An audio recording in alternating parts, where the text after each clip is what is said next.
Hey, there we go. Woo! Okay. Now, ladies and gentlemen, I'm going to ask you ladies to just quiet down for a moment for me, please. What we are going to look at today is, I'm going to first of all just let you guys get one page like this. So please, take one and send it around. Take one and send it around. There's ones coming this way. Okay. Going to start here in the middle as well. Now, ladies and gentlemen, I am uber excited, like super excited, because at the end of today it's holiday. Okay. But ladies and gents, before we get there, I am going to ask you guys something very nicely. First of all, this session, for some of you that were at the summer school last year, this session will be kind of familiar because I am going to rehash grade 11 geometry, because most of you would not have done grade 12 geometry yet. Okay, in some schools they have, but in most schools they haven't. So I am going to first of all go over the theory with you guys and show you guys how would I study geometry. So I'm going to go through the theory, through the theorems and everything. I'm going to show you, if you are pressed for time, which proof must you go and study. Then, ladies and gents, I'm also going to go through a few of these. I don't know whether I'll be able to go through all of them. The last 10 minutes. Okay, let me backtrack. My last half an hour I'm going to have with you guys. I'm going to go through with you, how do I do the road from now to my final exam? How do I put things in place to make sure that I get the marks that I should get? Okay? That's very important. So I'm going to give you basically like a blueprint on how to achieve that mark that you are aiming for. And then the last 10 minutes or so, the guys from JuniorTukkie are just going to come in and they're going to give you evaluation forms that they would like you guys to fill in to evaluate me as the facilitator. And I want you guys to be honest, please, okay? It's completely anonymous. We love the feedback to see where we can improve. If you feel like there's things that we could improve for future classes, please go for it. But ladies and gents, before we get there, I would like us to have a look at the sum that I gave for you guys for homework.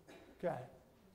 Now, yesterday, I gave you guys that sum, that question 2, where I said to you, hence or otherwise, determine the maximum value of that thing. Okay. Now, when you get a sum like this, ladies and gents, number one, you freak out.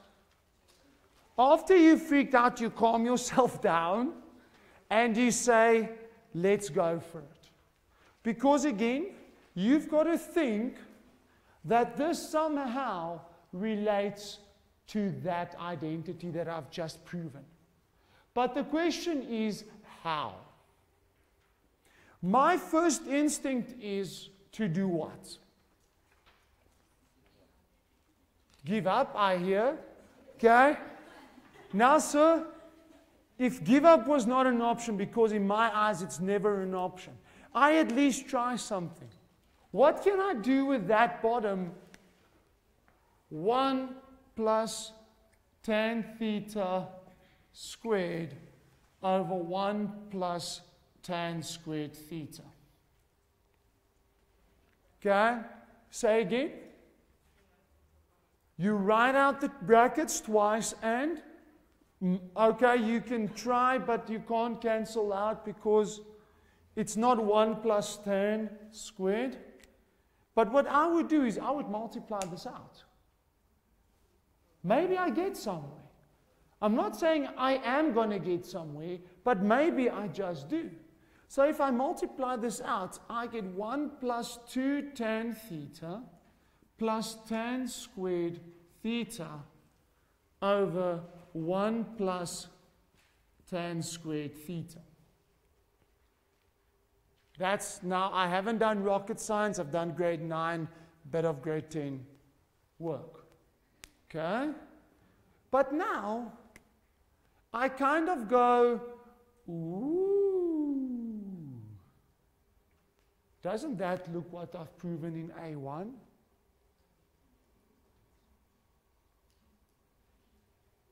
Okay? But the thing is, what I'm going to do is I'm going to basically split this thing up into this. So this over that plus this over that.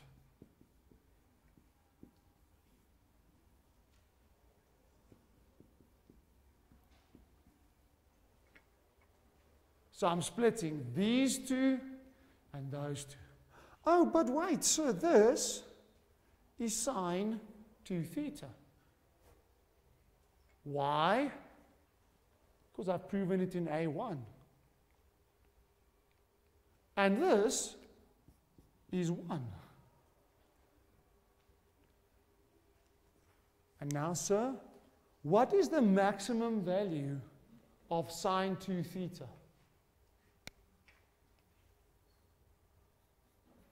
What is the maximum value of sine 2 theta?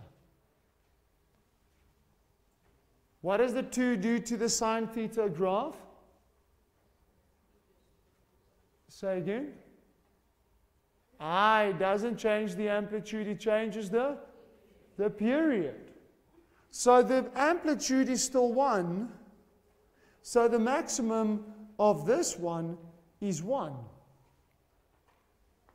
And if I add another 1 to it, the answer is just 2. And there's your maximum value.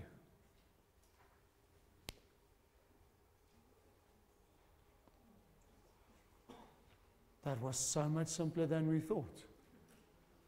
Ladies and gents, you have to understand. It only counts, I think it counts like 3 marks. How much? 3 marks. For 3 marks, it can't be too difficult. But sir, I just try something. When I first looked at this one this morning, the first question I asked myself is, I don't know how this relates to top. So I asked myself, let me just do something to try and see, maybe I can get these two to relate to each other. So my first option was, well, let me just multiply out and see. Oh, there I've got my relationship. Okay? But ladies and gents, this is part of what I want to talk to you guys about today, not just this morning, but throughout the rest of the course of the day. Please, please, please, be realistic in the sense of, don't go and sit on a sum like this for 3 days and stress about it, worry about it, and lose sleep about it. It's only 3 marks out of 150. Make sure you can do the other 147 marks. Okay?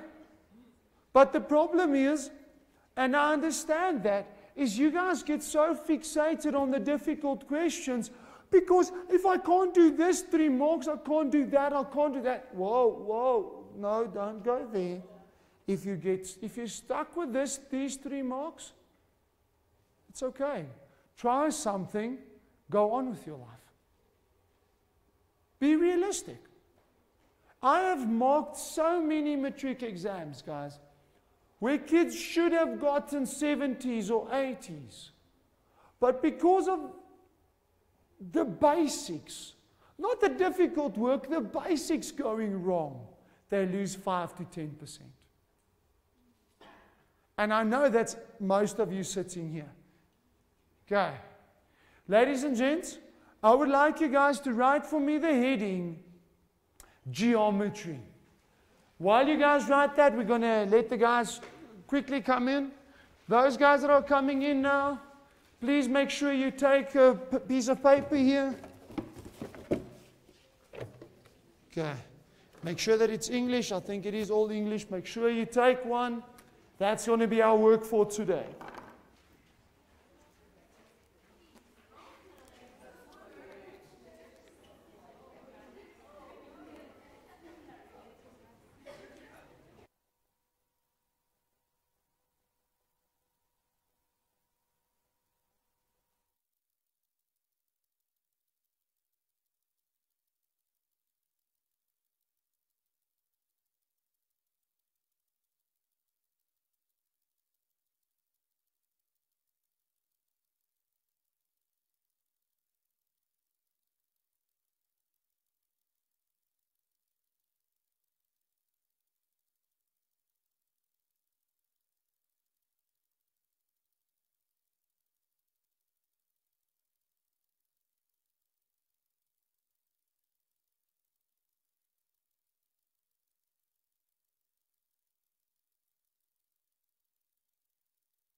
Gentlemen, welcome to those guys who came in now.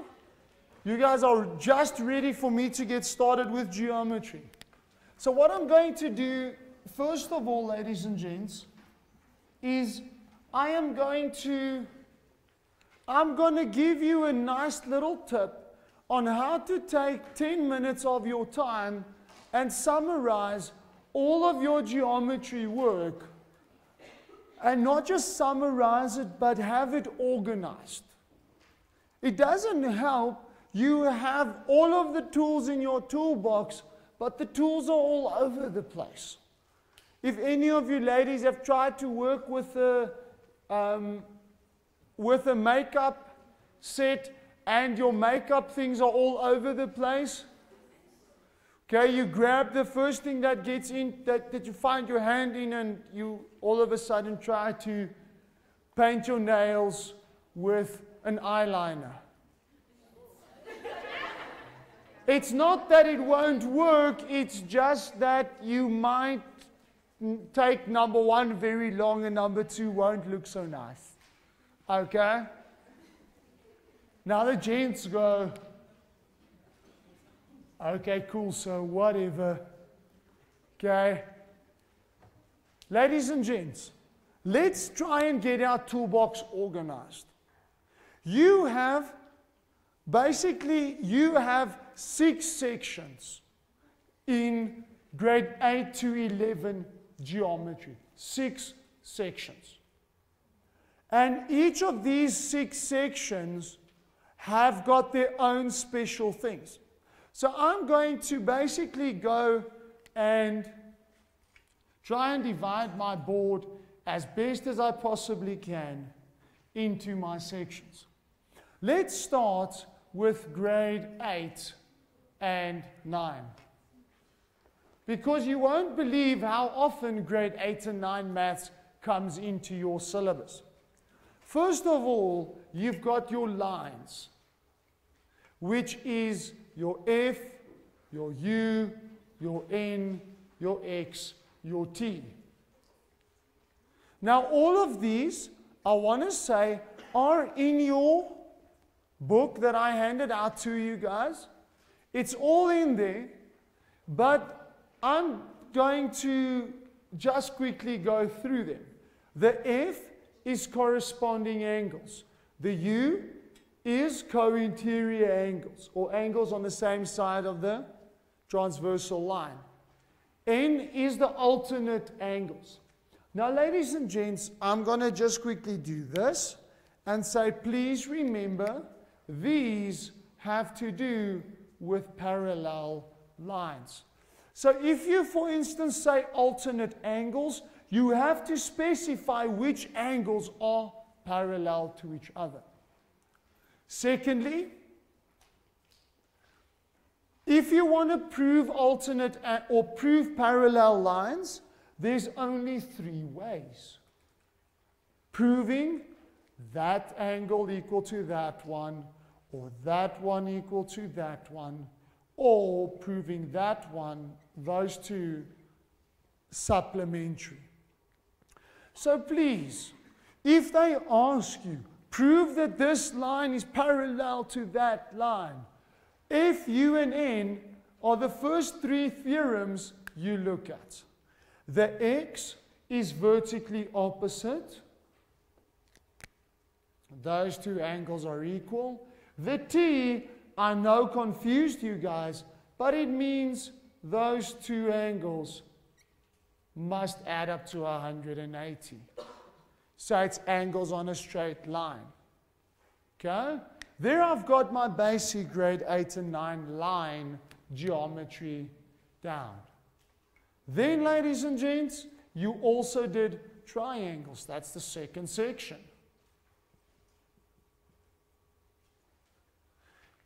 Your first and basic axiom of triangles is that the interior angles add up to 180 degrees. Okay?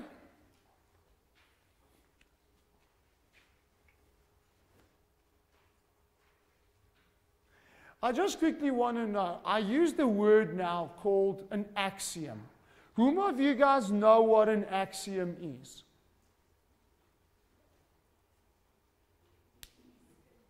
That guy's like, Number 1, it's not a skin condition. An axiom is a generally accepted truth. Like, sir, what color is that lovely jacket of yours? It's purple. Can you prove that it's purple for me? Now he's looking at me and going, what do you mean prove it? Okay, guys? You cannot prove an axiom because we accept it. Now I'm going to drop a bomb quickly and say to you, how many of you guys have watched the movie WALL-E? WALL-E. Okay, those of you guys sitting behind the cameras are getting a big smile on your face. What was the name of the ship? The Axiom. Okay, it was the Axiom, right? Okay, guys? Let me quickly prove that maths is everywhere. They named it the Axiom because everyone accepted that was a general truth about how life was to be lived. Ooh. It was an accepted truth. That's why they called it the Axiom. Now you're never going to look at WALL-E the same again. Maths is everywhere. Okay, now ladies and gents, let's continue down this rabbit hole of geometry. If the 2 angles are the same, if the 2 sides are the same, your base angles will also be the same. And now here comes a nice little nugget.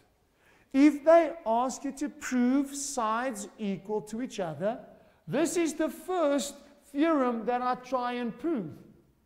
If I can get the base angles equal, the sides opposite them will also be equal. Then as well, we did the exterior angle of a triangle. that the sum of the interior opposite angles is equal to that exterior angle. Those of you coming in, please make sure you get a paper. Okay? Take one for your buddy back there as well, please. Now, ladies and gentlemen, please make a note of this. Do not forget about congruency. We can ask you to prove two triangles congruent to each other. And I have asked it in the past as part of an exam paper. Prove congruency. Do not forget about it. If you have forgotten about it, my advice is go and get an old grade 9 or 10 textbook and just skim over it again. Okay? Then, ladies and gents, I'm just going to write here at the bottom quadrilaterals. Quads.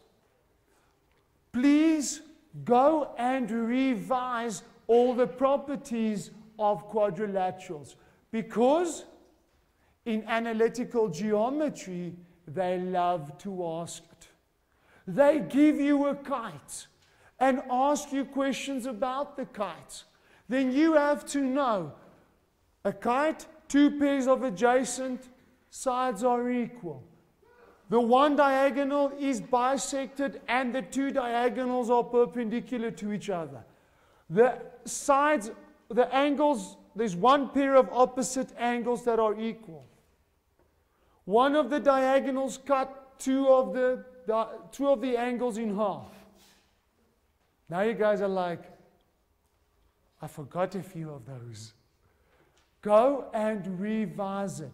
Again, get a grade 10 textbook.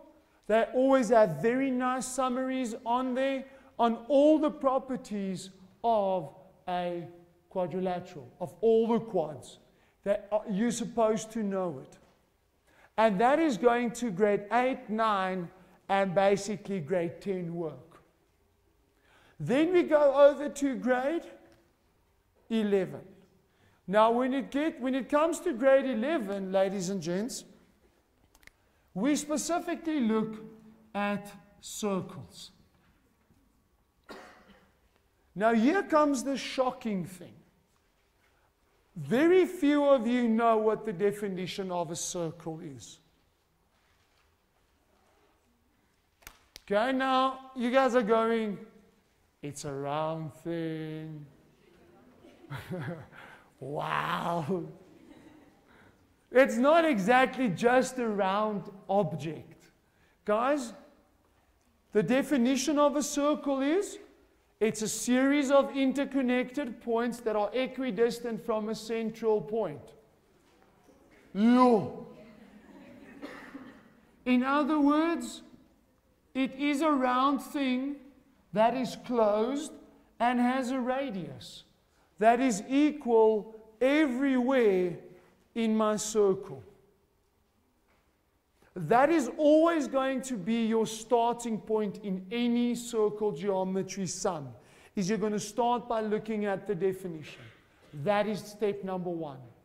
Then only are we going to work outside to the other theorems. Now, I know how most grade 11s and 12s approach circle geometry. And that is the whole, I look at all the theorems all the time, and halfway through, I give up. Because I'm running out of time and I'm not getting through this, and I've got like another 20% of the question paper to do, and no, you know what, let me go over to the next question. It doesn't have to be that way, ladies and gents. You must learn to get your toolbox, open it, and look at the right drawer in your toolbox. Or ladies, open your vanity case and look in the right drawer to get your Q-Tex so you can paint your nails. Okay? I know something about that because in my household, I am outnumbered. We have one beautiful little girl then there's my wife, and then we have 2 female cats and a female dog, so I'm completely outnumbered. Okay. So ladies and gents, when I study circles, and when I go and I answer an exam question, I always have my theorems in 3 separate drawers. Depending on the scenario, I open a specific drawer. So the first drawer that I look at is when I'm given a midpoint or a center of a circle. Number 1, if I'm given a center of a circle, I look at radius. I look at all the radii and all the theorems that could work in with radii. So the first one, when I look at the midpoint, I look at theorem 1, 2, and 3. Theorem 1 says, from the center of a circle, if I have a radius and it's perpendicular to a chord, it will bisect that chord. And here, my gent, I've got the second way of proving sides equal to each other. The first way is using isosceles triangles. The second way is by proving that the radius is perpendicular to the chord. Then I have equal sides. Okay? The second theorem that I like to look at is then the midpoint theorem, which says the angle at the center is equal to twice the angle at circumference.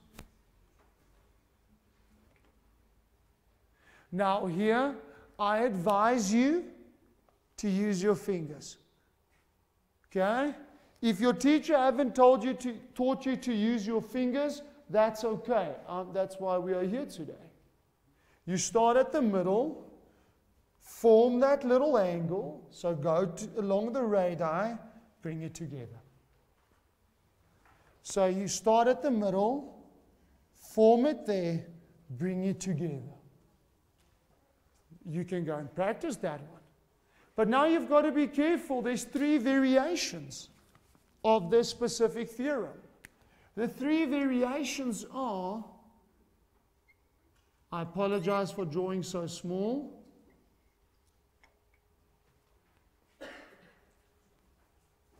That little angle at the center is twice that angle there. Okay? I might just need to draw a little bit bigger. The second one looks like that. The angle at the center is twice the angle at the circumference. Or the last one,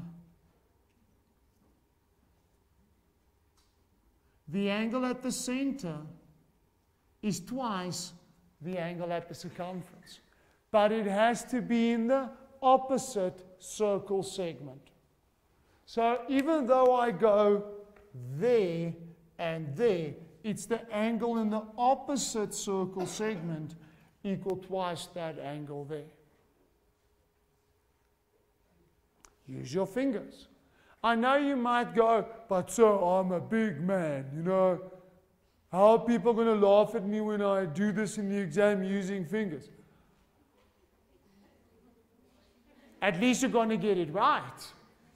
You might look like an idiot, but you'll be the idiot that gets it right. Okay, guys, I'm just being real with you guys. There's no time for image.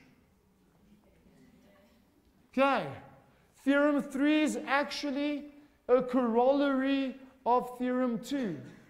In other words, a special case of Theorem 2, which says if I have a diameter, the angle in the opposite circle segment is a 90 degrees.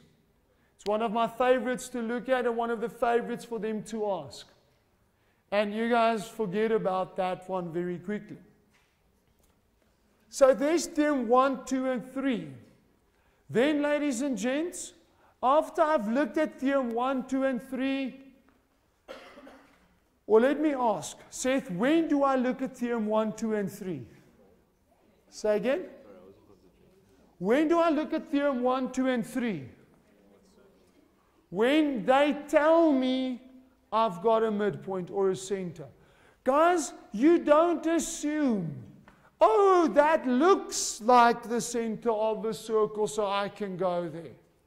I've had many a kid come, that looks like the center, and then it isn't, and then the whole sum is wrong. We have to tell you it is a center. Guys, after I've looked at midpoints, I go to theorem 7, 8, 9,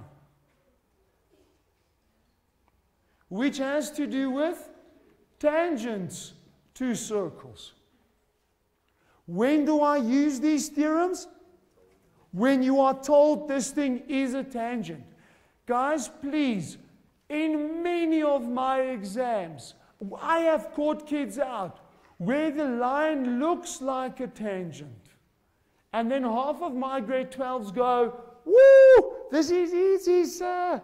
Woo, I've got this angle equal that. Then the second question is, prove it's a tangent to the circle. And then everyone goes, oh, whoa, I've now wasted a lot of time. And then they try and salvage a situation and lose a lot of marks. So tangent, step 7, is first of all, if I have a radius and I have a tangent,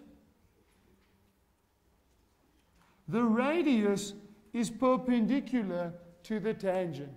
Where do we use this theorem a lot? In analytical geometry. Okay, now you guys are going, but I haven't done circles in analytical geometry. That's okay. But remember, because if I get the gradient of the radius, I can get the gradient of the tangent. Because their product has to be -1. Theorem 8 is definitely a fan favorite. If I have two tangents from the same point, they are equal in length. There's two things for you to look out for. Number one, if we connect them, I've got an isosceles triangle. And now even better, if I connect them to the center of the circle, what kind of a figure do I have? I have a kite. Which means if I connect this point to that point, what properties do I have? Well, it must cut that one in two. There has to be a 90 degrees. Okay, those radius are going to be equal. Those angles are going to be equal. Guys, there are so many properties that, and I haven't even written all of them in for a kite. But please, please, please, please, please, just pause for a moment. You cannot go and just say, oh, those things are equal, it's properties of a kite, if you haven't told the examiner that it is a kite. You have to first state, this thing is a kite because these two sides are equal and those two sides are equal. Please don't go and walk the road of assumption. Okay, I'm not going to finish that sentence. Okay. If I have a tangent, your tan chord theorem. Again, use your fingers. From here, follow the tangent, make the angle, bring it together. That one there is that one there. From this side, follow the tangent, form that angle between the tan and the chord, bring it together. That one there is that one there. Please use your fingers. I encourage you guys to use your fingers. It works. Now, after I've looked at midpoints, after that I've looked at tangents, I am going to look at cyclic quads. Why do I look at cyclic quads at the end? Okay. Guys, can I give you the tip? They never tell you there's a cyclic quad. No, you look at the sketch and you see whether there's a cyclic quad.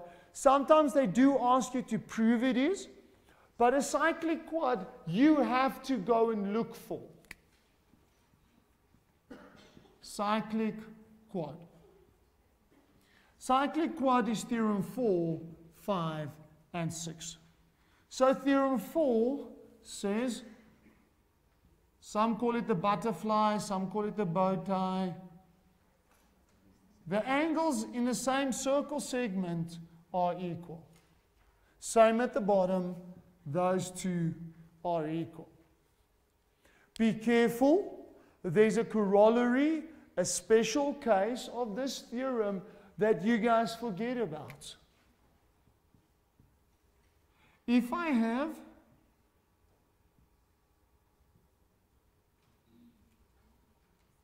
equal sides, the angles opposite them are also going to be equal. Do not forget about that little corollary, that special case of theorem 4. I expect it because you guys forget about it. Okay, I expect it because you guys forget about it. Theorem 5.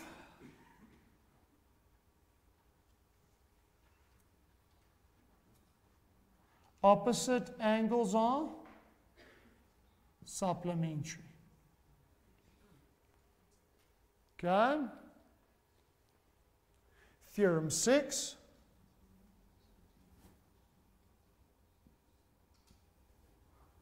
The exterior angle is equal to the interior opposite angle.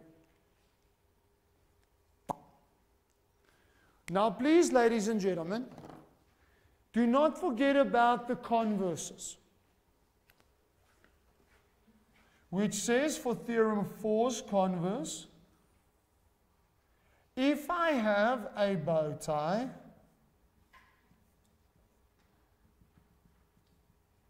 then it could lie in a circle. Now, please don't be that idiot, and I'm saying that with a lot of respect, where on the sketch, the quadrilateral doesn't lie in a circle, and they ask you, prove it's cyclic, and you go, it doesn't lie in a circle, so it can't be cyclic. I really have had that in the past. I just want to smack that kid, because then I know the kid didn't study at all. They're just trying to be funny. Guys, if we say prove something is cyclic, it means that I could draw a circle around it. So the one way is by proving that there are bow tie angles equal, or theorem 5's converse, if the opposite sides add up to 180, we could draw a circle around it. Now, I want to quickly ask you guys this question. Are all rectangles cyclic?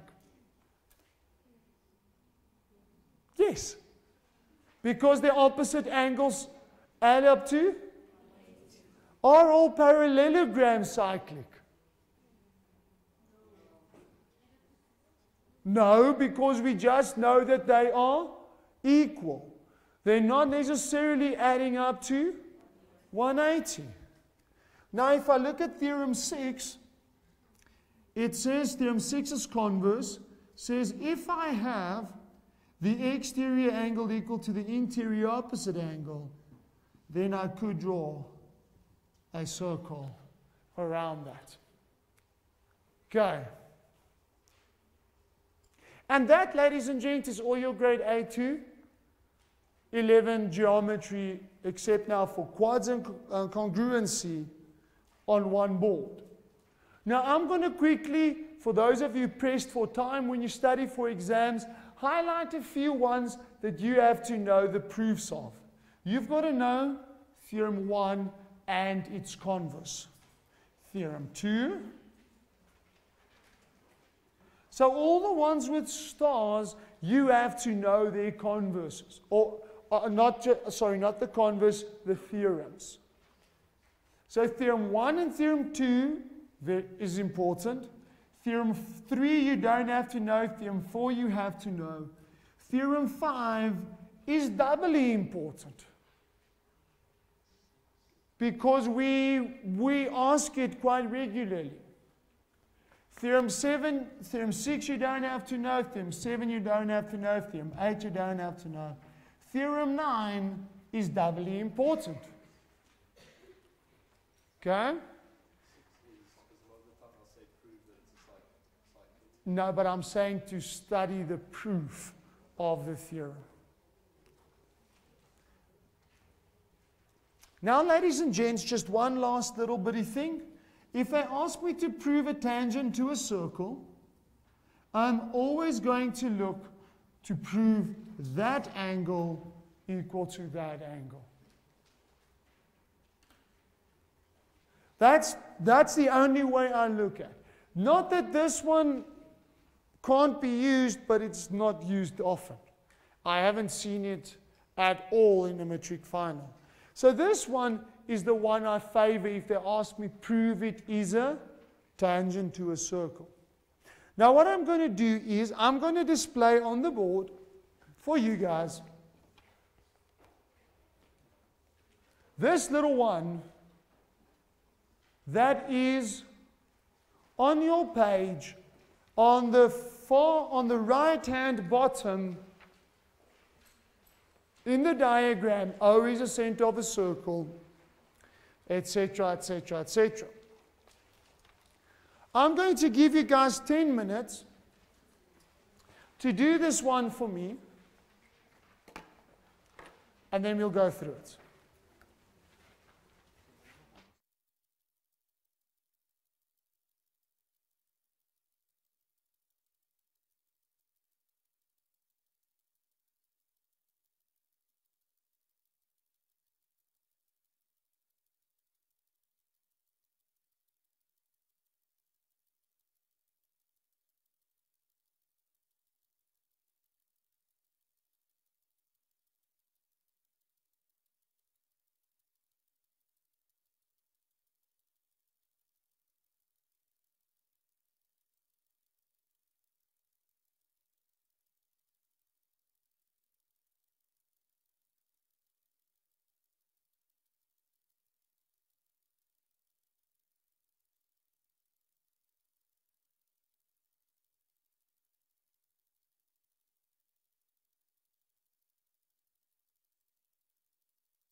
Okay.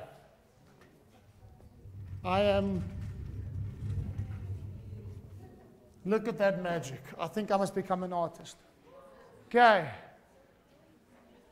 Ladies and gents, understand that we are not going to do a lot of work this morning in the sense of like 20, 30 more examples. But what I am going to do is I'm going to do like 2 or 3 examples or sums with you guys so that you can see my approach towards this sum. Because if you can get the approach right, the rest is easy. So let's quickly start by reading the question. In the diagram below, O is the center of the circle. Automatically, I go and I look at all the theorems that has to do with centers of circles. Well, I know that one is equal to that one is equal to that one. Because of radii of a circle. Automatically, I have this angle equal to that angle there. Because it is an isosceles triangle.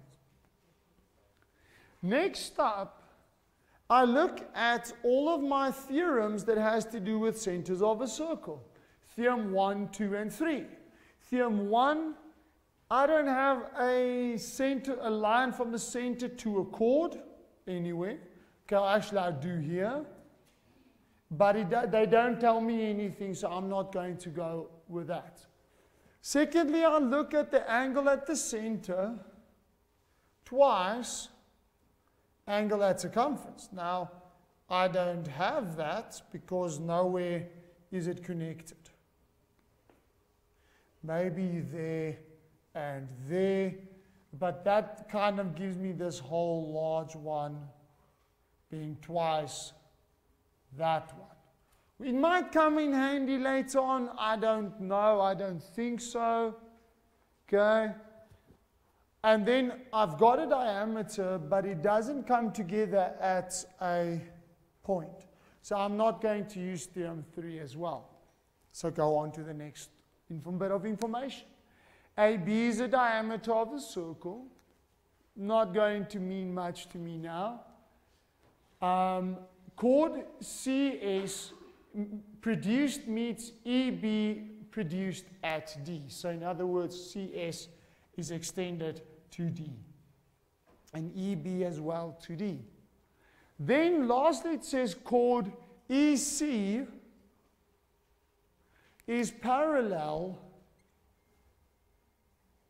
to BS. So now I go and I automatically put in all the theorems that could apply here. Well, C2 or S2 is equal to C2 and 3 because I have an F. If you don't see it,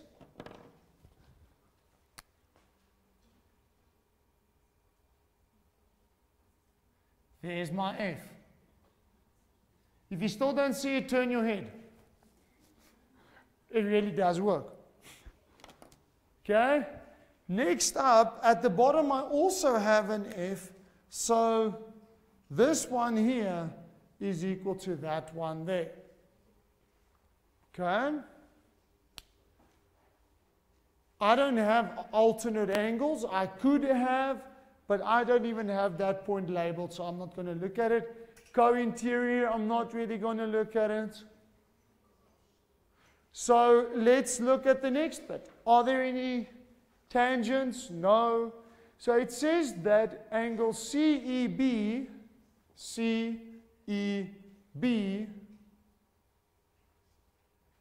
is X.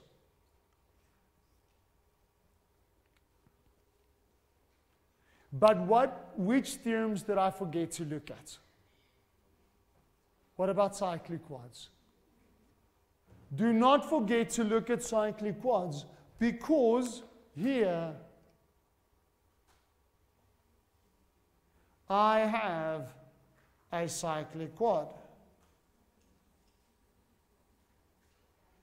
There's one cyclic quad for me. And then as well, if I look carefully, I also have a bow tie here.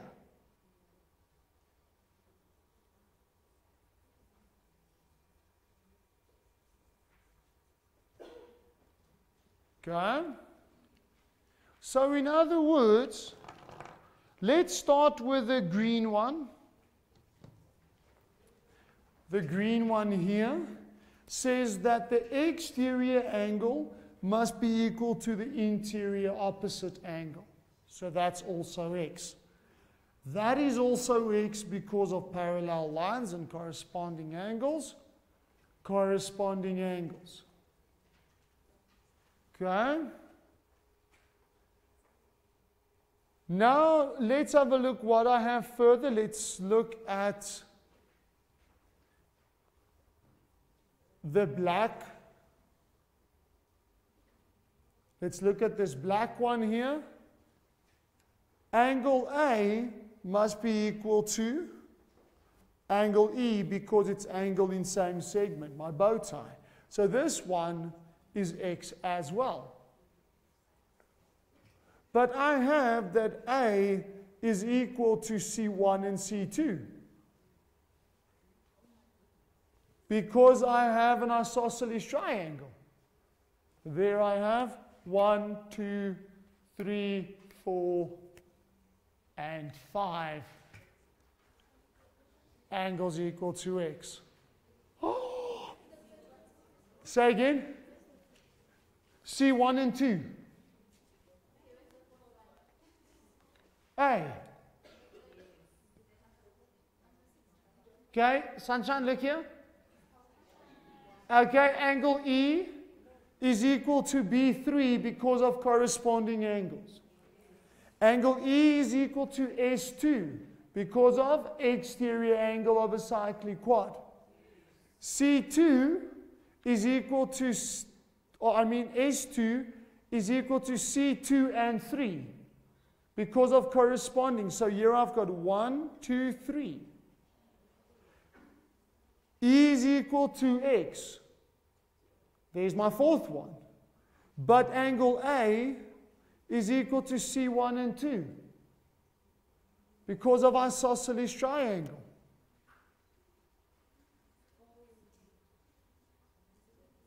There's my fifth one. Okay? And ladies and gents, I just quickly want to remind you that I've answered the question A without actually reading question A. I answered question A without actually reading question A. Because before I even got to find 5 angles, just by applying all my theorems, I got 5 angles equal to x. Ladies and gents, if you can learn to do geometry this way, you can be successful, but it requires you know your geometry. It requires you know your theorems off by heart. Yes, sir, you had your hand up. So S2 equals to what? C2 and 3. What's the reason? Corresponding angles. There's your F. Okay. So the 5 angles that are equal to x is angle A is equal to x. Angle C1 and 2. Angles C2 and 3. Angles B3 and angle S2. Okay. Now from here, ladies and gents, we must look at the rest because the rest is actually really simple. So let's look at C1 or let's say, they first of all say prove triangle DBS is isosceles. But those 2 angles are equal to x. Because the angles are equal, so I've got B3 equal to S2 equal to x. This was proven. Therefore, SD is equal to BD, sides opposite equal angles. Therefore, it is isosceles. So that is number 2. Number 3. Show that C1 is equal to C3. Guys, please don't see this as a completely new sum. Don't see this as being, but sir, I don't have enough info. Guys, you do have enough info. Look what you have. Angle C1 plus angle C2 is equal to angle C2 plus angle C3 because they are all equal to x. But C2 and C2 is the same angle. Therefore, C1 is equal to C3 because C2 is the same angle. Or you can simply say I subtract C2 on both sides. And what am I left with? C1 and C3 that are equal. And there's your C part answered. So now I have further that little angle there is equal to that angle there. Now the next part is, okay, I am actually lying. I didn't go through my theorems properly. The next little bit is prove that CO or BOCD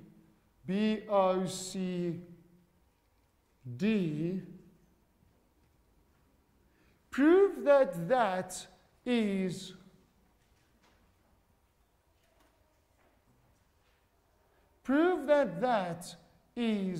a cyclic quad. Now again, ladies and gents, we go and we ask ourselves, how on earth could we do it by what we already have? Now, remember, there's only 3 ways of proving a cyclic quad. It's either by proving a bow tie, proving that the opposite angles are 180, or that the exterior angle is equal to the interior opposite angle. That's the only 3 ways that you could do it. Now there isn't a bow tie. So I can't look at theorem 4. I can try and look at the exterior angle. Now what would be our only exterior angle is B1. But do I know anything about B1? Now is there any of you that struggle to see an exterior angle? Please be honest with me. If you struggle to see an exterior angle, have a look at this quad as if it is a flag. And the little line is the handle of the flag. The handle has to be straight, otherwise it's not a flag anymore. The only one where the handle is straight is here. So this has to be my exterior angle. Here it's not an exterior angle because there isn't a handle going up. Okay? So, but I don't know anything about B1. So now I've got to ask myself, the only option that is then left is trying to prove the opposite angles supplementary. Ladies and gents, as you prepare for your NBTs as well, please, ladies and gents, use elimination. One lady this morning came to me and asked me questions about the NBT. And what did I do? One by one, I would eliminate all the questions that didn't fit, because that's the way that it works for me. So in this case, I'm going to try and have a look. Isn't there something that I can maybe look at D and O? Yes. Okay, sorry. He had his hand up first. I'll come to you now. Yes, sir. In triangle ACO, angle O, isn't it an exterior angle? Okay, ACO. I like it. Okay, now you guys are going. Okay, let me make it maybe an easier one. Not that it's wrong, just for the other guys, because I know a lot of them with my drawing struggle to see. I forgot to look at theorem 2 properly. There.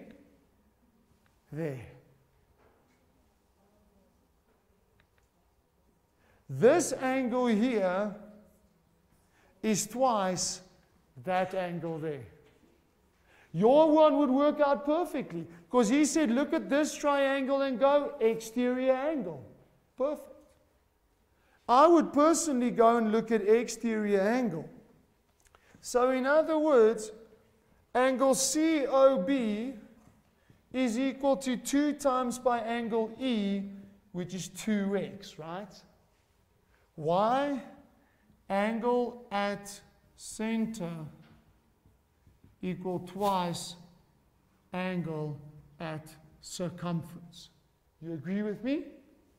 But now, so this is 2x. What do I know about angle D in terms of x? Look at your triangle that they ask you to prove in B. Angle D is 180 minus 2x. Because it is interior angles of triangle DBS. I like to write that for the examiner so they know what triangle I'm working in. So therefore, what can I see about angle COB and angle D? If I add them up, what do I get? 180 degrees. Oh, therefore, angle or BOCD is a cyclic quad. Why? Because the opposite angles are supplementary.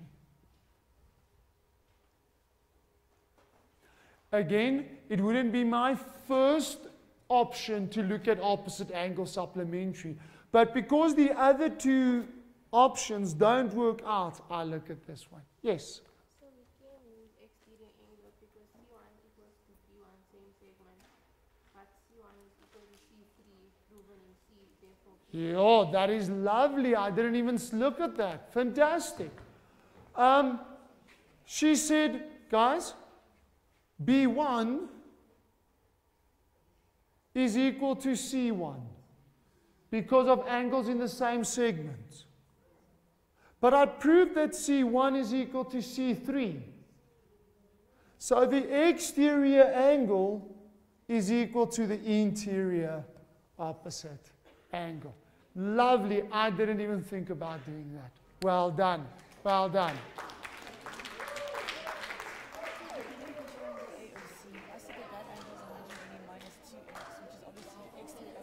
Fantastic as well. Well done. Why wouldn't I personally use that one? It's not labeled. Okay, it's perfect. Ladies and gents, I'm honest with you guys. I am seriously impressed. So what I'm going to do now, because we have in about 10 minutes time, I would like to start with how do I prepare for this next 3 to 4 months. So unfortunately, we can't go through the whole page. So what I'm going to do is I'm going to throw you guys in the deep end by asking you guys to do that one for me. Now, ladies and gents, this comes out of an old, I'm saying old, a year or two back, the IEB exam paper. So it is meant to stretch your mind. I'm going to give you guys about 3.5 minutes to do it, so that I have about 5 minutes to just go through this before I start with our last bit for the week. So you've got about 3.5 minutes, ladies and gents. Go for it.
But again, the problem that I have is that I don't know, for instance, that BD is a diameter.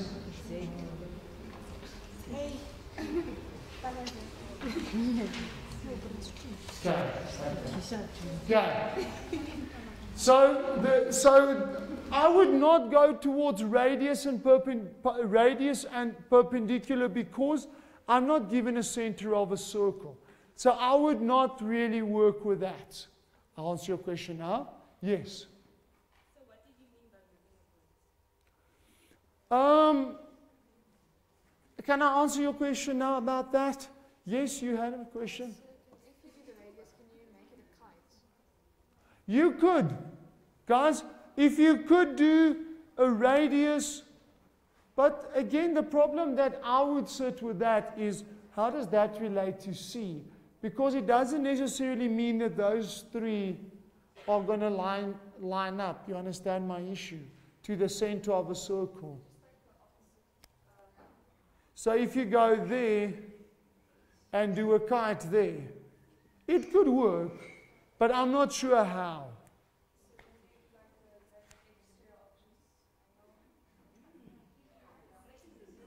That one there. This one there.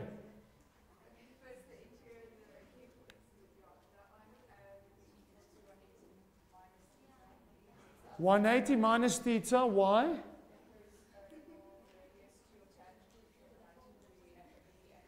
So 90. So then you'd first have to prove it is and a cyclic quad. So it might work, but again, that might take you, it might work, okay? I haven't looked at that approach yet. Ladies and gents, you've got to understand that there isn't just, again, one approach. I would love to see your approach and have a look at it. Maybe just come for a few minutes after class. I would love to see it. Because, guys, when you do the memo for this, if they do a memo for this with marking, there's about 6, there's usually about between 4 and 6, maybe even more options of how to approach the sum. And that's why, praise the Lord, I don't mark the final exams. Okay? I don't want to mark paper 2.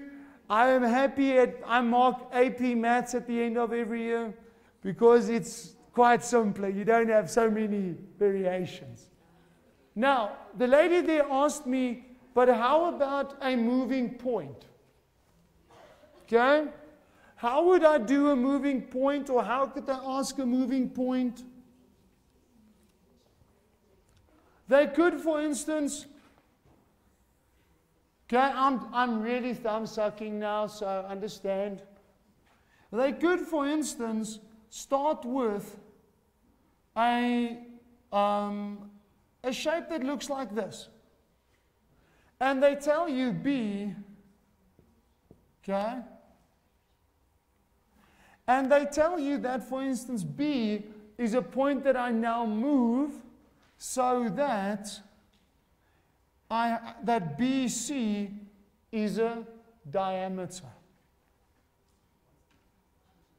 Okay?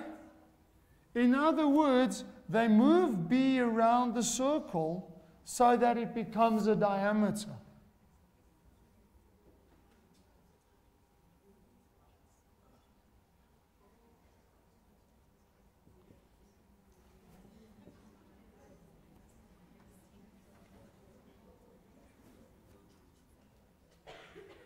Okay?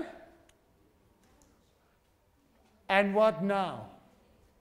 Now all of a sudden, BA is perpendicular to AC, where initially it wasn't. So they could ask you like 3 or 4 different questions about this one or 2, and then move it, and now you've got other properties because this point now moved. Exactly. They would tell you, take point B, move it in such a way that this happens. And then they ask you questions about it. But then it's the conceptual understanding of now I've changed the shape and I've got other properties that applies. Okay. They might not know. They might not. I can't tell you because I'm not in the examiner's shoes. I'm honest. If I can say yes, I can say no, but I would really be lying to you. Okay. If they don't give it to you, then you've got to be able to draw the sketch yourself. But remember, I'm just saying one thing to you. Remember, this is mostly IEB exams. Okay? So if you are in a public school, don't stress about it. If you are in a private school, go and work through a few old exam papers that have that in so you see how they ask it. But understand, ladies and gents, you don't know what they're going to ask. You have to be prepared and properly prepared. Now, ladies and gents, for the next 18 minutes or so, I'm going to give you guys a few very handy tips on how to prepare properly for exams. I unfortunately have a bit less time than I thought I would have, but it's no worries. I'm still going to give you guys the very, very important tips.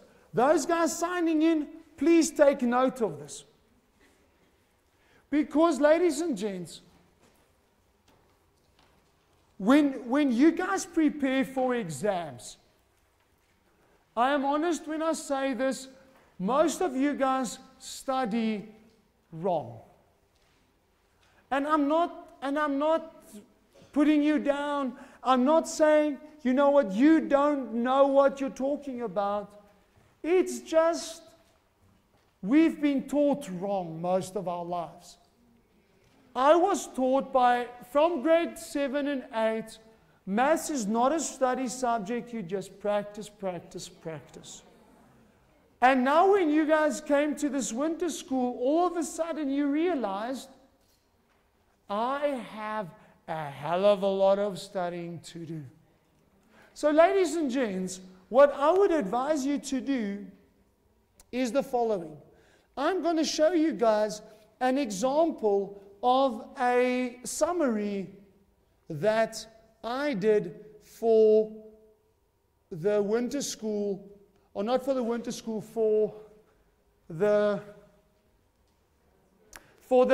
summer prep, or for the empowerment week. There we go.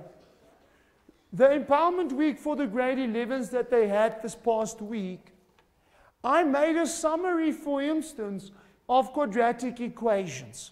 Now, this might help a lot of you guys with how do I do a math summary, because it's a bit different than doing a summary, say, for business or for English or for history. So what I like to do, ladies and gents, is the following. Whenever I start a summary, I divide my page into those sections. Okay, I'm going to read it out for you guys. In the middle, I've got the title. There I've got definitions and axioms. So what defines a circle, or a triangle. Then outside of that, I've got the theorems, the formulas, the properties. So those are the things that you like. Let me use an example. In trigonometry, your definitions would be SOHCAHTOA. Your theorems and your properties would be the identities, cofunctions, special triangles. All of those would be in that little theorems and formulas and properties. The special techniques and the methods are there to help us solve problems. So for instance, if we look at trigonometry, how do I solve a trig function? Then you've got to look at the 4 or 5 different types of trig functions. So what I did is I will provide this electronically as well for you guys with a memo of your winter school book. I did quadratic equations as a summary. Now, please don't try and copy all of this down because there's a lot. You might not think there's a lot, but there's a lot. Number one, the definition says that ax squared plus bx plus c must be naught and a must not be naught. The big formula that I use is the quadratic formula. But also, I have roots. I also have delta that I've got to look at. That's a property. If delta is larger than naught, there's its properties. If delta is equal to naught, there's the properties. If delta is less than naught, there's the properties. Special techniques, completing the square. How do I complete the square properly? And then I also did an example of completing the square. Especially with a difficult technique like completing the square, don't just write steps, write an example. Methods, how do I solve a quadratic equation? Well, number one, I get rid of fractions. Number two, I get rid of brackets. Number three, I make equal to naught. Then I factorize our formula, zero product rule, and then I solve for x. Now the question is, how do I get rid of fractions? And you make a nice summary of that. How do I get rid of brackets? Multiplying out. Then you've also got to ask yourself, when do I not get rid of brackets? So there you've got a special case. And then I must also not forget about the K method. All of a sudden, you have a lot of theory about one little itty-bitty part of mathematics. Small little part of mathematics. But we know that we apply quadratic equations everywhere. So I know, ladies and gents, time is very precious. You guys have effectively, I'm scared to say this, 8 weeks of school, or 8 weeks left, not of school, 8 weeks left. There's 2 weeks till the end of your holiday. There's 6 weeks, then it's prelims, then you're done. Now you guys are going, some of you guys are getting heart palpitations and going, but sir, I'm not ready. Okay, ladies and gents, what do I advise you to do? Listen to me carefully, grade 12s. Take a few Saturday mornings. I know you guys like to sleep in late. But take a few Saturday mornings and listen carefully. Get a group of your buddies together. Okay? Bring pizza, bring burgers. Okay? And listen carefully. Guys, everyone. I know when I talk about food, everyone gets distracted.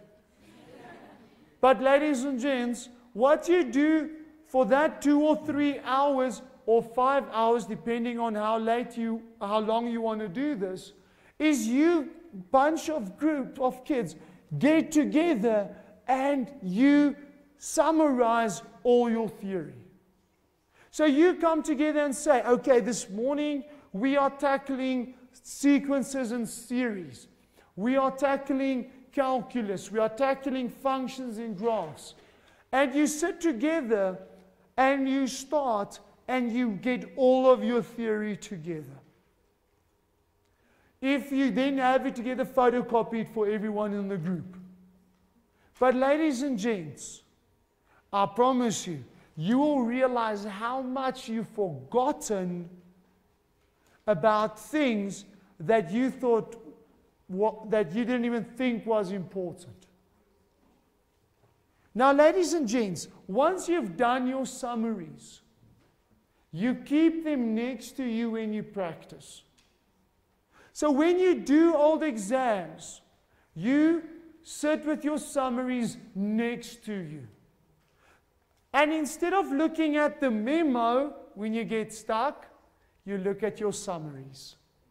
Because looking at a memo, Like if you look at this question that I did and you go and study it off by heart, sunshine, you're not going to get this again. You're not going to get this question again. You're not going to get most probably any of the questions that we did this week again.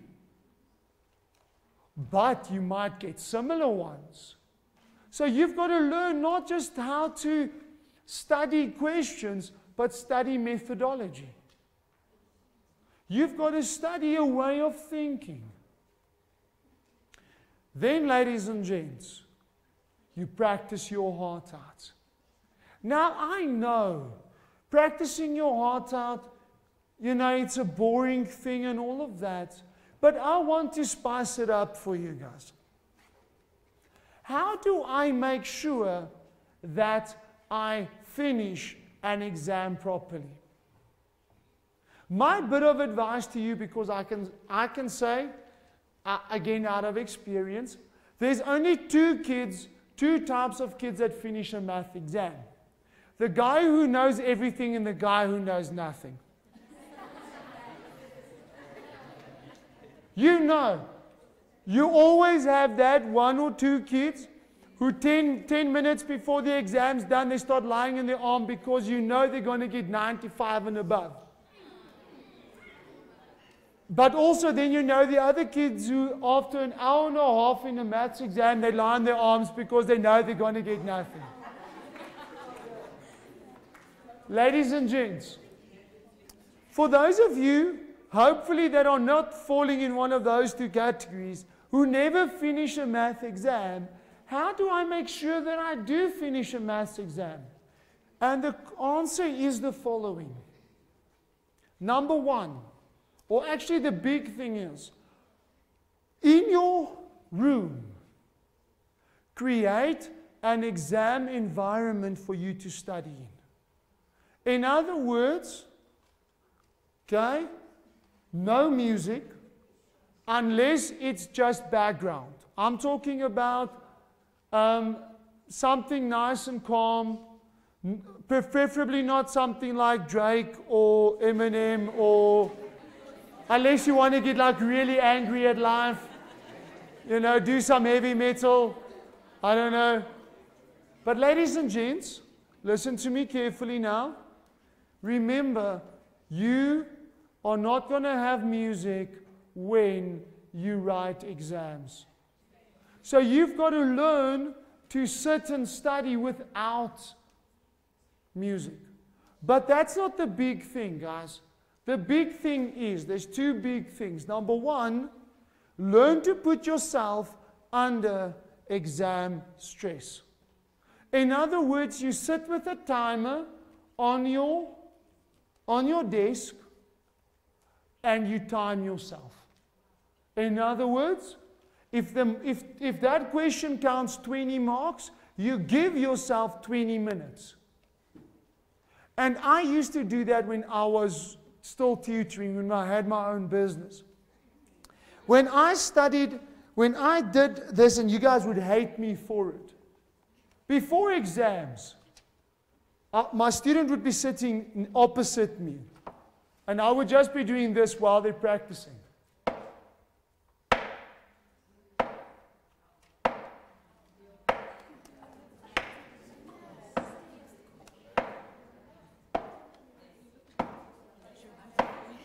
Now some of you guys are going, we get the picture, sir. You stop that now, please. Can I tell you guys what's the problem? He's getting so anxious, he's walking out. Okay? Ladies and gents, can I tell you what's the problem, sir? That's what's going on in your head when you're writing exams. I'm not writing fast enough. Am I doing this good enough? Am I going to finish? That's what's happening in your head. So when you do this, guys, and you put yourself under this pressure of working against time, you are creating an environment where you get used to the stress of time. Now, ladies and gents, you have to get used to that stress. So what did I do when I studied? Because I also didn't do that when I was your age, because no one ever gave me these tips. Is I used to write as fast as I possibly can, as ugly as I write in the exam. I would study like that. One blue pen or one black pen, and that's what I write with. Because in the exam, that's what you're going to write with. Now, ladies and gents, here comes a thing that you're not going to like. Another thing you're not going to like. The nice thing about doing this, studying against a timer, is if you work on a mark per minute, you are going to have 30 minutes left at the end of your exam. Because for every 180 minutes, there's 150 marks. If you work on a mark per minute, you are going to have 30 minutes at the end. That is yours to struggle with the difficult questions. The second thing that you guys are not going to like is you must learn to study for 3 hours at a time. And some of you guys are going, oh no. So I'm struggling to study for half an hour. Guys, the thing is, you must train yourself to concentrate for 3 hours, because that's how long you're going to write your exams. If you're not going to train yourself to concentrate for 3 hours, you are going to struggle after the first half an hour or hour. You've got to train your body to get used to sitting for 3 hours and not going to the bathroom or going to fetch a Sami after 5 minutes. Okay?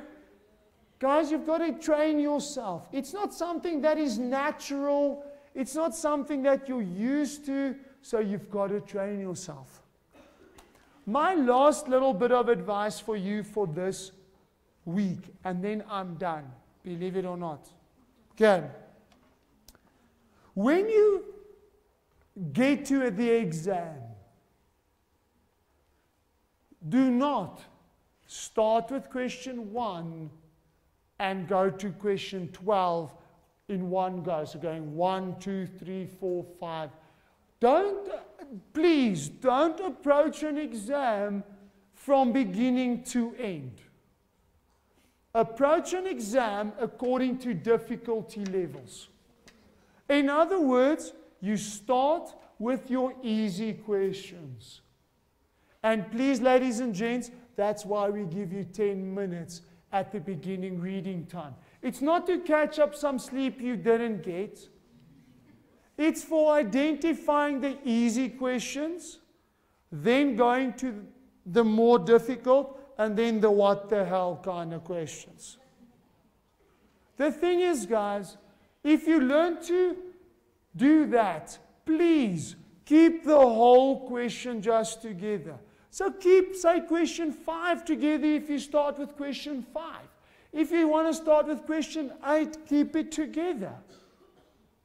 The thing is, guys, it's going to prevent you from getting stuck halfway through and then not finishing and throwing away easy marks. Secondly, it's going to give you confidence. Because if question 1 was a real toughie, it's over and done with. You hit blank because you start, I didn't study enough, and then you go blank. Where if you do the easy questions first, you start going, I've got this. I know how to do this. I'm good with this stuff. And then by the time you get to the difficult questions, which you should leave for last, all that you do is, you know what? I have no cooking clue what the hell is going on here. So you know what? I'm just going to try. And you know what's the funny thing? You can do better when you are relaxed than when you're stressed. Ladies and gents, I want to say one thing. This last 4 months will determine where you end up in life. Woo! Getting real very quickly, sir. So what am I saying? Leave, ladies and gents, listen carefully. Leave the parties and leave all of those things for after your finals. I'm not saying don't relax. I'm not saying don't have a social life. But guys, don't prioritize social over your work. Ladies and gents, you guys have been an amazing, amazing group of young men and women. I'm looking forward to seeing what's going to come from this group. Okay? Before we leave, guys, before we leave, I'm going to write on the board a website that has got literally hundreds of old exam papers, prelims, finals, IEB, Department of Education, and as far as I think it, they've got science on there as well. So ladies and gents, before I give you guys over to them, a very quick announcement. If any of you guys would like some help on projectile motions, at 10:30, the science teacher is going to already be here ready for you guys. So if you want help, it's not compulsory. Please come in and she'll help you guys. But from my side, I'm signing out. Ladies and gents, thank you for those guys that tuned in. Thank you guys for being an amazing audience. Keep well.